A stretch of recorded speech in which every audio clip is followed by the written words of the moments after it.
Hello viewers, আসসালামু আলাইকুম। আমাদের মাঝে মাঝে প্রয়োজন পড়ে একটা নির্দিষ্ট টেক্সটকে সরাসরি স্মল লেটারে কনভার্ট করার জন্য। সো সেই কাজটা আমরা কিভাবে মাইক্রোসফট এক্সেলে খুব ইজিলি করতে পারি, তা হলো লোয়ার ফাংশনের মাধ্যমে।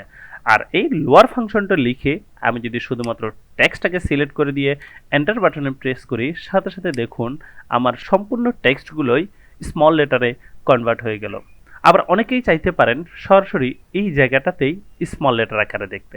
সেক্ষেত্রে আপনাকে ছোট্ট একটি কাজ করতে হবে, কন্ট্রোল সি দিয়ে পুরোটাকে কপি করতে হবে এবং এই জায়গায় এসে আপনাকে রাইট বাটনে ক্লিক করে ভ্যালুস অপশনে ক্লিক করতে হবে। তাহলে দেখতে পেলেন খুব ইজিলি ছোট একটা ফাংশন ব্যবহার করে এবং ছোট্ট একটা ট্রিক্স ব্যবহার করে যে কোনো ধরনের টেক্সটকে আমরা স্মল লেটারে কনভার্ট করতে পারি। দেখা হচ্ছে পরবর্তী ভিডিওতে। সে পর্যন্ত সবাই ভালো থাকবেন। আসসালামু আলাইকুম।